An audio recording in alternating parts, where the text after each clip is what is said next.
네, 안녕하십니까? 네네. 네, 본인 상담을 원하세요? 예, 예. 예, 자, 그렇다면 본인의 나이와 키, 몸무게를 좀 알려주시겠습니까? 네, 예. 네. 72세, 예. 69kg, 네. 169. 네, 169cm의 키를 가지고 계시고요. 네네. 예, 알겠습니다. 어떤 점이 불편하신지 유창길 원장님께 말씀해 주세요. 예, 예. 네. 네, 안녕하십니까? 네, 안녕하세요. 네, 안녕하십니까? 저는 이 방송을 자주 듣고 있어요. 일주일이면 한 서너 번 들어요. 아유, 예, 감사합니다. 예, 딴 게 아니고, 예, 저는 가끔 불안증이 좀 있어요. 네, 조금만 어려운 게 있으면은, 걱정부터 앞서고 그래요. 아, 그러세요? 네. 예. 얼마나 되셨습니까? 그 증상이? 한 몇 년 됐습니다. 아, 몇 년 되셨어요? 네. 지금 어떻게 약 드시고 있는 게 있을까요? 이제 가끔 그럴 적에 처방 받아다 놓은 신경 안정제가 있어요. 아, 예, 그거 한 3, 4일 먹어야 아침 저녁으로 일정씩. 예. 그러면 또 소멸되고 그럽니다. 네네. 그러면 아직 약을 매일 드시는 정도는 아니시고, 이제 예, 예. 며칠만 잠깐, 예, 그럴 때만. 예, 그 증상이 있을 때만 잠깐 드시면 가라앉고, 예. 예. 그거 말고는 다른 약 드시는 건 없습니까? 딴 약은 기능성 식품이라고 이제 먹죠. 효소. 아, 효소. 예. 혹시 어떤 종류, 효소가 이제 여러 가지가 있는데, 네. 이 효소를 요즘에 이제 방송에서 많이 소개가 되다 보니까, 이제 많이들 이제 만들어서 드시더라고요. 네. 이제 여러 가지가 있는데 어떤 거를 드시는지요? 그냥 지금은 이름을 잘 몰라도 효소를 한 2달 지금 먹고 있어요. 아, 그래요? 그냥 효소라고만 알고서 드십니까? 예, 예. 예. 이제 여러 가지 이제 약재나 재료를 이용해서 다양하게 효소가 있던데, 네. 이제 제가 그걸 여쭤본 거였는데, 네. 어쨌든 일단 효소를 드시고 있고, 그거 말고는 다른 건 또 드신 거 없습니까? 네, 없습니다. 전에 수술하신 거 없으시고요? 2년 전에 관절 수술했습니다. 어느 관절을 수술하셨죠? 인공관절. 아, 무릎이요? 네, 2개. 양쪽 다? 예, 예. 아, 예, 예. 그럼 이제 제가 한번 작년에는 어깨 회전근개 수술하고요. 아, 회전근개 수술도 작년에 하셨고, 예, 예. 예, 지금 이제 봤을 때, 네. 이제 선생님 같은 경우는 이제 70세가 이제 넘으셨음에도 불구하고 제가 말씀을 지금 하신 걸 들어보면은 네. 상당히 말씀을 정확하게 예. 잘 하시고 청력도 좋으신 것 같고, 네, 좋습니다. 상당히 정확하게 이렇게 질문과 대답을 해주신 것을 제가 알 수가 있는데, 오늘 제가 방송 이제 앞부분에 대해서 미니강에서 잠깐 말씀드렸습니다만은 상당히, 머리 쪽이 발달하신 분이고, 예, 집중력이 높은 분이다라고 보여집니다, 일단. 네, 네. 예, 그래서 뇌가 발달하신 분으로 일단 보이고요. 이렇게 뇌가 발달하신 분들은, 연세가 이제 들어가시면서요, 몸이 여기저기가 이제 조금씩 이제 사람이다 보니까 아파지기 시작하죠. 예, 예. 그리고 이제 수술도 하게 되는 경우가 생기고, 지금처럼. 네. 그러니까 지금 무릎 관절을 이제 수술하시고, 어깨도 수술하시다 보니까 아무래도 몸이 어떤 전보다 느낌이 약간 다르실 수가 있어요.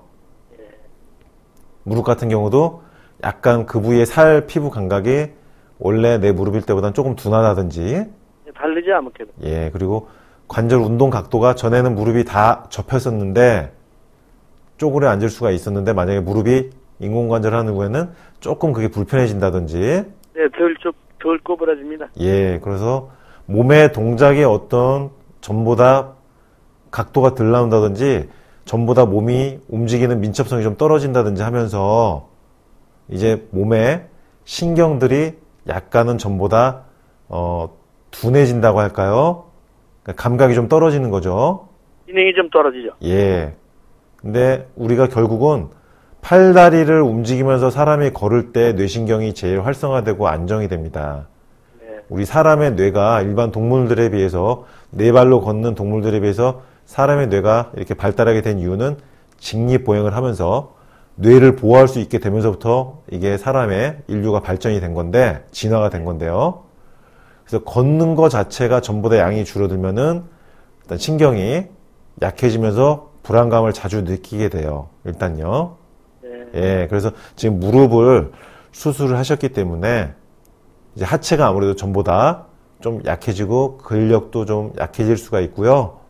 걷는 양이나 활동량도 전보다 좀 줄어들 수가 있기 때문에 뇌에 어떤 산소 공급이라든지 혈액 공급도 조금 전보다는 부족해지면서 조금만 어떤 힘든 상황이나 변화상, 변동사항이 갑자기 돌발적으로 나타났을 때 네. 전에는 그냥 내 마음을 그냥 편안한 상태로 그것을 대처하면서 넘겼다면은 몸이 전같이 따라주질 않으니까 이게 불안한 거죠. 이제 마음이.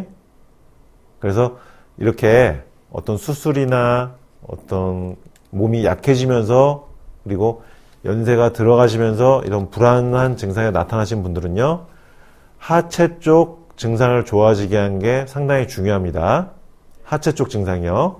네. 그래서 이런 경우는 한의학에서 하체 쪽으로 쓰는 약재로는 숙지황이라든지 두충이라든지 속단이라든지 우술 이런 종류를 일단 예를 들어드릴 수가 있습니다. 우술 같은 경우는 이제 많이 아실 겁니다. 그 무릎 쪽에 쓰는 약재 중에 하나인데 이런 숙지황이나 두충이나 속단, 우술 같은 강근골 약재들 그거를 일단 참고를 해보실 필요가 있습니다. 하체 근육 강화를 위해서요. 뭐 차를 끓여 먹나요? 그렇죠. 그러니까 그런 하체를 강화시켜주는 어떤 약물들이나 약재, 민간요법으로 일단 생각할 수가 있고요. 두 번째로 만약에 근처 한의원 가셔서 치료를 한다면요, 뇌신경을 안정시켜주는 침치료법을 받으시면은 상당히 도움이 됩니다. 근데 이 뇌신경 안정치료는 매일 받아야지, 연세 드신 분들은 매일 받아야지 그게 유지가 좀 됩니다. 그래서 뇌에 이 머리 모양으로요, 모자를 우리가 썼을 때 모자 챙이 이렇게 삥 둘러가면서 둘러싸지는 모자 끝에 연결선상입니다.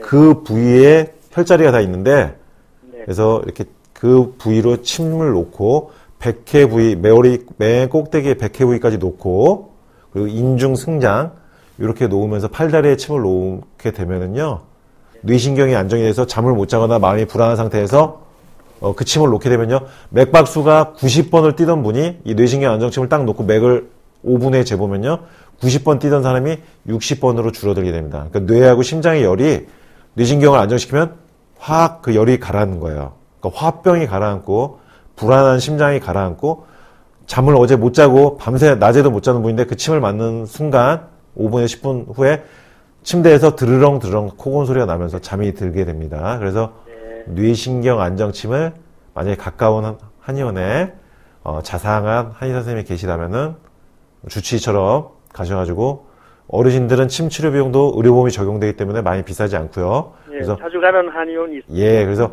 그 한의원 가셔가지고 뇌신경을 안정시키는 쪽으로 침 치료를 좀 부탁드리셔서 받으시면은요, 상당히 도움이 되실 겁니다. 그러니까 오늘 제가 말씀드린 부분, 하체 쪽 증상 좋아지게 하는 거, 그리고 뇌신경을 안정시켜주는 침 치료, 예, 이렇게 하시고, 그리고 부담되지 않는 선까지 선을 정해놓고 걷기를 좀 하시면은 도움이 많이 되시겠습니다. 걸어야지 뇌신경이 안정되기 때문입니다. 네. 예. 감사합니다. 네. 네네. 오늘 잘 들었습니다. 네. 상담 전화